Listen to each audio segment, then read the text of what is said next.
നിന്റെ കയ്യിൽ എത്ര രൂപ ഉണ്ട്? 10 പൈസ ഉണ്ടാവും. അതിങ്ങോട്ട്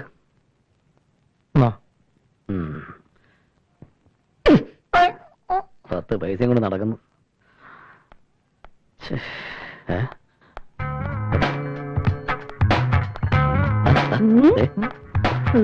ഹലോ, എന്താ രണ്ടുപേരും കൂടെ ബാഗ് വെച്ചുകൊടുക്കാരി പോലെ? Hi Sundari. Hello, how are you? Fine, thank you. ഇതാരും സുന്ദരിയാ? അതെ, എനിക്ക് ജോലി കിട്ടി. കൺഗ്രാജുലേഷൻ. Thank you. പിന്നെ ഇത്രയും നാൾ നിങ്ങളെ കുറിച്ച് ഓർത്ത് ഞാൻ വിഷമിച്ചിരിക്കുകയായിരുന്നു. ഏതായാലും കണ്ടുമുട്ടിയല്ലോ. അതെ, നിങ്ങൾ എവിടെയാ താമസം? ഞാൻ വരാം, എനിക്ക് പ്രശ്നമൊന്നുമില്ല. പക്ഷെ ഞങ്ങൾക്ക് പ്രശ്ന. എന്താ പ്രശ്നം അറിയോ? ഞങ്ങൾ 2 അഭിഭാഷകരല്ലേ, അവിടെ ഒരു പെൺകുട്ടി എത്തിക്കുമെന്ന് അത് പ്രോബ്ലം ഇല്ലേ? പിന്നെ ഞാൻ താമസിക്കുന്ന ഇവിടെ അശ്വതി വർക്കിംഗ് വിമൻസ് ഹോസ്റ്റൽ. പിന്നെന്താ, വൈകുന്നേരം കാണണം. അച്ഛന്റെ കാല് പിടിച്ച് കരഞ്ഞിട്ടാ ഇല്ലാത്ത 1 ലക്ഷം രൂപ ഉണ്ടാക്കി യുവമാരുടെ ഈ കമ്പനിക്ക് കൊടുത്തത്. എന്നിട്ടിപ്പോ എന്റെ 25,000 രൂപയും കൊണ്ടല്ലേ കാലമാടന്മാര് മുങ്ങിയത്. രണ്ടാനച്ഛന്റെ ശല്യം സഹിക്കാൻ വയ്യാതെ എന്റെ അമ്മ ഊരിത്തന്ന ആഭരണങ്ങൾ വിറ്റാ ഞാൻ ജോലിക്ക് കയറിയത്. ഇപ്പൊ എനിക്കും പോകാനൊരിടവില്ലേ? ഇനിയിപ്പോ എന്താ ഒരു പോകുമ്പോഴൊന്നും ഒരു പിടിയും കിട്ടില്ല. പാവന്മാരുടെ സങ്കേതത്തെ കുറിച്ചൊരു അറിവ് കിട്ടിയിട്ടുണ്ട്. നമുക്ക് ഒരുമിച്ച് നീങ്ങാം. അത് നല്ല ഐഡിയ.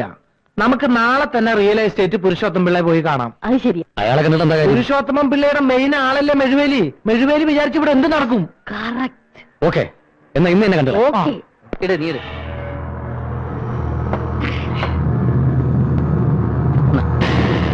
ഓഹോ, ജോൺസൺ ആൻഡ് ജേസൺ കമ്പനിയുടെ മാനേജിംഗ് ഡയറക്ടേഴ്സ് 2 പേരും ഇവിടെ ഇരിക്കുകയായിരുന്ന. ഞങ്ങൾ കുറെ തിരക്കി. ഒരു മിനിറ്റ്, ഒരു കാര്യം പറയണ്ടായിരുന്നു. സോറി കേട്ടോ.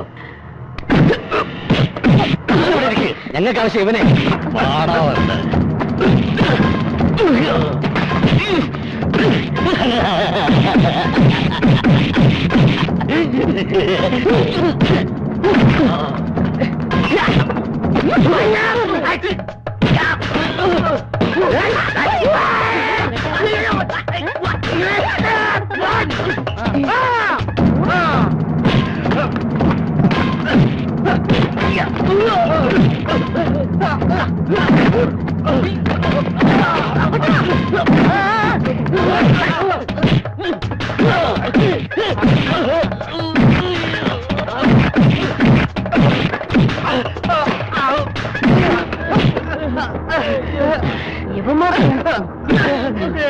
ഒന്നും ചെയ്തേക്കല്ല സാറേ.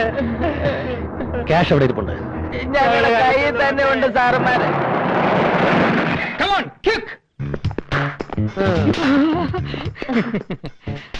നിങ്ങൾ അവിടെ നിന്നാ മതി.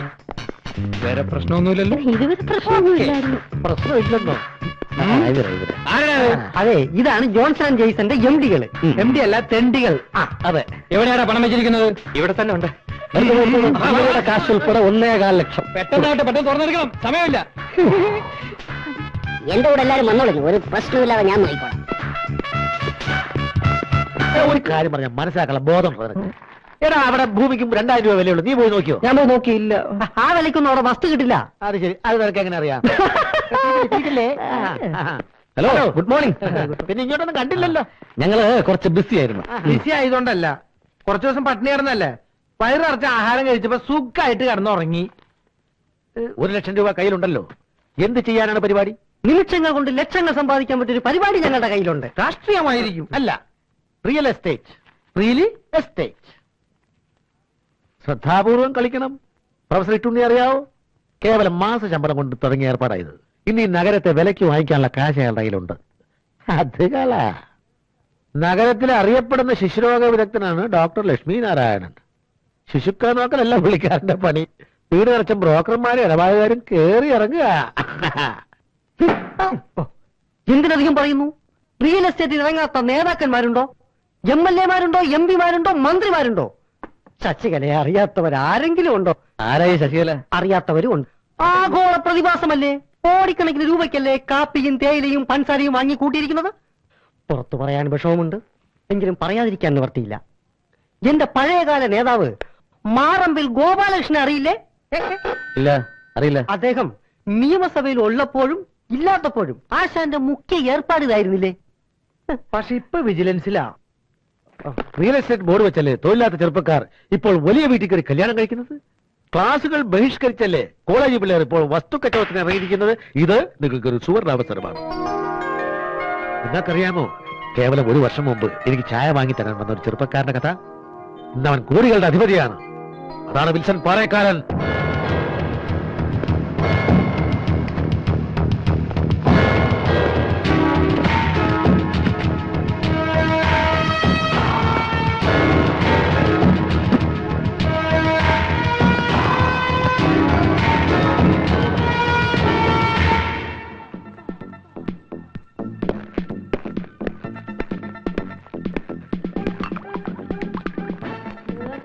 എത്ര നേരമായിടോ ഇതിനകത്ത് കുത്തിരിക്കാൻ തുടങ്ങിയിട്ട്?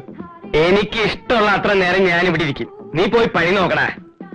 ഒരു കുപ്പി റമ്മും ഒരു ചിക്കനും വാങ്ങിച്ചു തന്നിട്ട് സീക്കയെ കൊണ്ട് എന്തും ചെയ്യിക്കാമെന്ന് നിനക്കൊക്കെ ഒരു ധാരണയുണ്ട്. അത് മനസ്സിൽ വെച്ചാ മതി.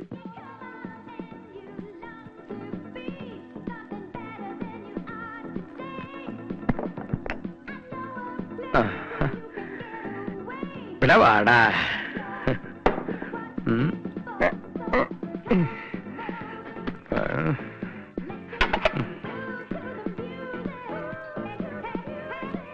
ഈ ചിക്കനും റമ്മും എന്റെ ഒരു ദൗർബല്യമായി പോയല്ലോ എന്റെ ഈശ്വര.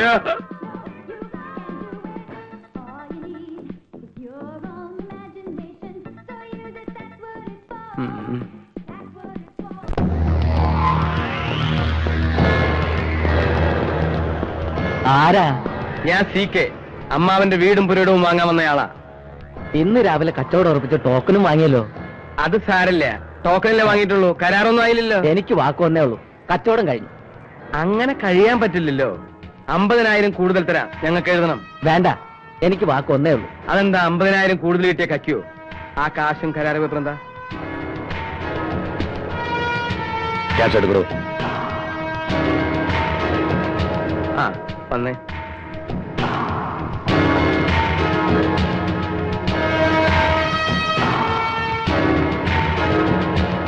ഈ നാട്ടിൽ സീക്കറിയാതെ ഭൂമി വിൽക്കില്ല, ആരും വാങ്ങില്ല. അതാണ് സി കെ. പുരുഷോത്തമൻ പിള്ളയെ പരിചയപ്പെടാൻ കഴിഞ്ഞത് നിങ്ങളുടെ ഭാഗ്യമാണെന്ന് കരുതിയാ മതി.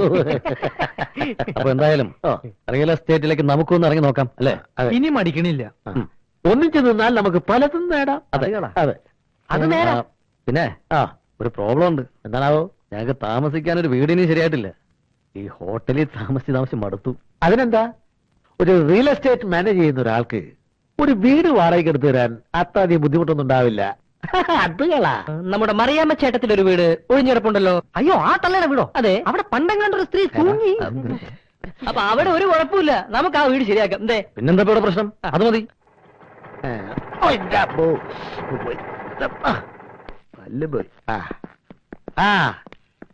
ഇതാണ് ഞാൻ പറഞ്ഞ വീട്.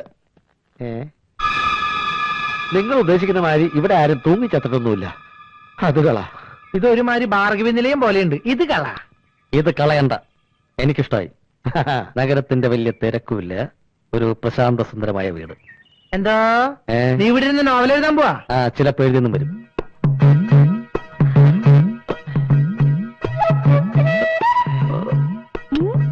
ഇത് മതി.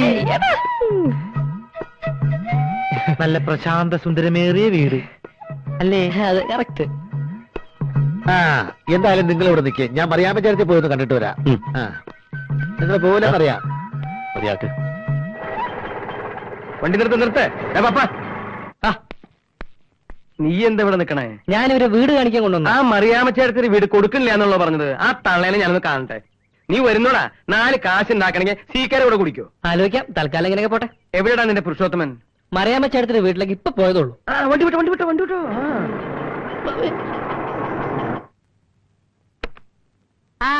ആരാ ഇത്? സീക്കിയോ? നിന്നെ ഈ വഴിക്കൊന്നും കാണാനില്ലല്ലോടാ. സമയം കിട്ടണ്ടേ മറിയാമ്മ ചേട്ടത്തി? നിന്നെ കുറിച്ച് ആരോ എന്തോ ഇപ്പൊ എന്നോട് പറഞ്ഞല്ലോ, ഓർമ്മ വരുന്നില്ല. എന്നെ കുറിച്ചാവില്ല. ഇതും തൊട്ടടാ. ഇതാ മറിയാമ്മ ചേട്ടത്തിക്ക് എന്റെ ഒരു സന്തോഷത്തിന് വേണ്ടി ഞാൻ വാങ്ങിച്ചുകൊണ്ടുവന്നതാ. എനിക്കോ? ലഡു, ജിലേബി, പഴം, മലുവ. പ്രമേഹത്തിന് നല്ലതല്ലേ? ഈശോയെ, തിന്ന വേം പൊക്കോളുന്നുള്ള. കണ്ട ഇനിയുണ്ട്.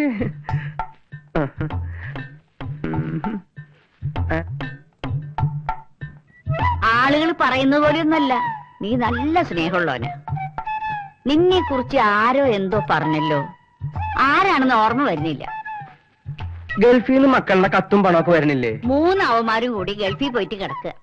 പെണ്ണ് നോക്കണമെന്നും പറഞ്ഞ് ആഴ്ചയിൽ ഓരോ കത്തയക്കുക. കെട്ടിച്ചാ പിന്നെ അവന്മാരെ ഭാര്യമാര് പറയണത് കേട്ട് നടക്കും. വിഷം വെച്ചാ മതി. അത് പിന്നെ എനിക്ക് അറിഞ്ഞൂടെ. അതുകൊണ്ടല്ലേ ഞാൻ അവരെ കൊണ്ട് പെണ്ണ് കെട്ടിക്കാത്തത്. നല്ല രുചിയുണ്ടോ മോനെ. കെട്ടിയതല്ലേ? ഇപ്പൊ നിന്നെ കുറിച്ച് ആരോ പറഞ്ഞല്ലോ. ഓ, ഒരു ഓർമ്മ പൈസകേ. മറിയാമ്മച്ചേടത്തിയുടെ ആ ഒഴിഞ്ഞു കിടക്കണ വീടില്ലേ, അത് നമുക്ക് 2 ആൾക്കും കൂടി വിറ്റാലോ?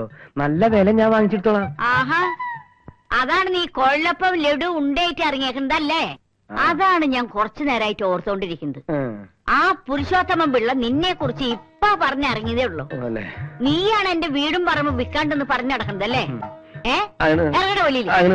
അതൊക്കെ അവിടെ ഇരുന്നോട്ടെ. എന്റെ അമ്മായിമ്മേ